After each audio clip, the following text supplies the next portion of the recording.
Yo, what is up, NBA fans? It's your boy Mike here, and today I gotta make a video that I'm not super happy to have to make, alright? As you all know, I am a Sixers fan. Die hard, huge fan of the 76ers, and I am extremely excited to see what they can accomplish this season, and especially in the playoffs, alright? I am very, very high on this team. They're my team, I love them. Which is why it makes me sad to say that the Sixers are not the title favorites this season. They are not. And it's also not the Nets fans, because I'm sure any of you who are out there are immediately like, the Nets have 3 players. Oh my god, they're totally going to win the title. They're unstoppable. Blah, blah, blah, blah, blah. Nobody gives a crap. No, it's not the Nets. In fact, the Nets are lower on the totem pole than the Sixers because the Nets have no defense and no depth. But that's another video. I've talked enough about the Nets. It's not the Nets, it's not the Sixers, it's not the Bucks, it's not the Heat, it's not the Celtics, and it is not the Clippers, even though the Clippers have been very good to start this season. The team who is most likely to win the title this year is the Lakers. And believe me, I do not like saying that the Lakers are the title favorites, alright? I don't want to believe it. I'm not a fan of the Lakers. Their fan base is annoying as hell, and because of that, I do not like their team very much. I'm also just generally not a big fan of Anthony Davis.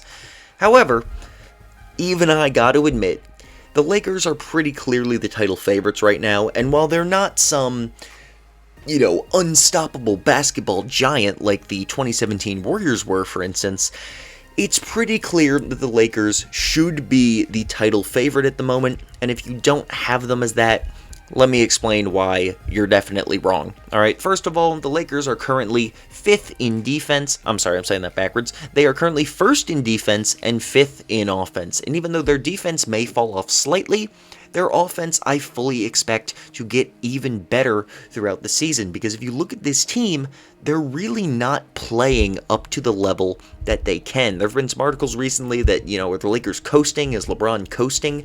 And kinda. Yeah, he kinda is. You look at LeBron's stats, 24, 8, and 8 are incredible numbers, and he's doing that on 48% from the field and 39% from 3, but we know LeBron can do better than that. We know LeBron can do better than that, okay? This man can absolutely still average 27, 28 points a game when he needs to, and he isn't because the team is just doing really well right now, and there's no reason for him to go drop a ton of points. Anthony Davis is in sort of a similar situation, only 21 points a game, and although Anthony Davis's struggles aren't just coasting, it's also partially he's not having the greatest start ever to the season. Not that he's playing bad by any means, but I definitely think he started last season playing significantly better. He's just playing slightly below what we know he is capable of. LeBron and AD are the best duo in the league. Alright, LeBron is still the best player in the league. He's a top MVP candidate and very well might win it this season. And the two of them are so good and have such a good team around them because their team's freaking better than it was last season that they don't need to be going all out every single night, alright? LeBron, like I just said, top MVP candidate. Anthony Davis is a top defensive player of the year candidate. And then backing them up, they got some new additions to make the team better than it was last year. Dennis Schroeder easily would have been the 3rd best player on the Lakers last season, and I believe he is the 3rd best player on the Lakers this season. Similar to LeBron and AD, he's only averaging 14 points a game, and he's doing that on 42% for shooting. We know Dennis Schroeder can give you 20 points on better efficiency than that. We know it. We know how good he is. He should have won the 6th Man of the Year award last season, and like everybody else, he's just not giving you as much as he can because this team is so all-around talented on both ends.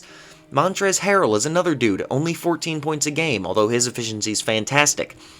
We know he can give you more than that, okay? Kyle Kuzma, 10 points. I think Kyle Kuzma is now in the perfect position. He's averaging great efficiency, 40% from 3. All right, KCP's shooting freaking 57% from 3. Wesley Matthews, 40%. Those 3 guys are going to be perfect now because now they have smaller roles, which means they can choose their shots better and take better shots, therefore making more shots. These guys are great, and all of them are above average defenders. Kuzma's really about average, but he's not bad by any mean, even though he is kind of a meme. He's certainly not a bad defender, I would say. Marc Gasol, Not a defensive player of the year anymore, by any means, and not a great player in general. He's only averaging 4 points a game, but he is a very solid rim protector at this age, okay, to combine with Anthony Davis to give this team the best paint defense in the NBA. They are ridiculous. He doesn't have to play crazy minutes, but he's still a very solid player. He can hit the open three when he needs to. He's just a very good veteran player, and he doesn't have to go 100% every night, but once in a blue moon, I think Marc Gasol can give you a little something more than what he actually is. Alex Caruso, Talen Horton-Tucker, Markieff Morris, these are the 9th, 10th, and 11th guys in the rotation, and those are normally players you would be perfectly happy being your, 7th guy in a normal team's rotation. This is a deep team on both ends of the floor. They are way better on offense than they were last year. Schroeder and Harrell are easily the 3rd and 4th best offensive players, both on the team now and would have been last season. They've got bench depth with Gasol, Caruso, Tucker, who's been a great rookie, and Morris. Alright?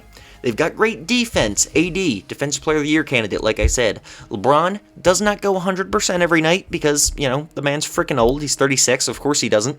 But if he needs to, we know that he can play great defense. Marc Gasol, once again, not the guy he once was, but he's a solid defender. Harrell and Schroeder are about average. Kuzma's about average. KCP and Matthews are decent defenders. Markieff Morris is a decent defender. There's so much talent on this team, and there's really no weakness for them. They play great defense, they have depth, and they have great scoring. I really don't know. I would say their only real weakness is three-point shooting, because currently in volume, I believe they are 23rd, but they're 3rd in percentage. Yeah, they're 23rd in attempts, but 3rd in percentage, because they're only taking good shots. And they know that even in this modern NBA, you don't need to take a million three-pointers if you've got a bunch of skilled inside scorers, aka Davis, LeBron, Schroeder, Harrell. Okay? These are all guys who don't need to take three-pointers to score a lot, and so everyone's only taking these good, wide-open three-pointers, and even though I do expect the team's percentage to go down a little bit, I wouldn't say it's a big issue for them because they're just so dang talented all around. I don't know how anyone's going to beat this team. Every other, contender has some questions. They have some issues, okay? The Sixers, first and foremost. Who knows what Ben Simmons is going to be like? They might have the best defensive In fact, I would say they do have. The Sixers have the best defensive matchup in the NBA for LeBron and AD, in Embiid and Ben Simmons. But on the offensive end, I just don't know if Simmons can give you enough to get this team to the finals, much less to beat the Lakers. All right, we need more. We need more from Ben Simmons. Ben Simmons, please, please, please, please, freaking give us more. Come back to your last year's self. We don't even need you to do that much more, but just more, a little more, please. My goodness, Ben Simmons is frustrating. The Nets, no depth, no defense, potential chemistry issues. I've been over them enough. The Celtics don't have the depth, in my opinion. The Bucks, the Lakers have the perfect defensive players to stop down Giannis in the playoffs. All right, we've seen it the last 2 years. Why would this year be different? They have LeBron, AD, and Marc Gasol. I can't really think of a much better trio in the NBA to shove in front of Giannis Antetokounmpo in order to stop him. All right? They're perfect for that. The Clippers still got some issues. They still got some playmaking questions. All right? And the Miami Heat, I just don't know if they're talented enough. Their best player, Jimmy Butler, is getting older. I don't believe that he is going to be able to replicate what he did last year in the playoffs. Not saying he's washed by any means, but Butler's just, he's an older player, and not everyone can be LeBron James. In fact, no one, except for LeBron James, can be LeBron James. All right, Jimmy Butler is going to be a little worse than he was last year. Same thing with Goran Dragic, who's also getting older. And I just don't know if Bam Adebayo and Tyler Hero are quite there yet to be able to make up the difference of Jimmy Butler and Dragic in order to give this team a real fighting chance to make the finals, much less beat the Lakers. The Lakers are just set. I feel like I'm repeating myself over and over again here, but offensively and defensively, they are elite. They're a fantastic team. Frank Vogel is a very good coach. Best duo in the league. Best player in the league. You shouldn't bet against them. You don't bet against LeBron James, and you certainly shouldn't bet against this team. I think the Lakers are the pretty clear title favorites right now, and if you don't think it's the Lakers, I would really love to know what you're saying, because I have no idea I'm not saying they're unbeatable. You know, once again, it's not impossible to imagine them losing, but it is pretty dang difficult to imagine betting against them, because I think they're pretty clearly the number one team in the league right now, and then there's like 5 teams fighting for number 2. But that's just my opinion. Let me know what you think in the comments. If you could please like the video if you enjoyed, I would really appreciate it. And keep checking out videos on my channel. I'm trying my best to do a video every day, trying to stay on that sub grind. So thank you so much for watching, and have a good one.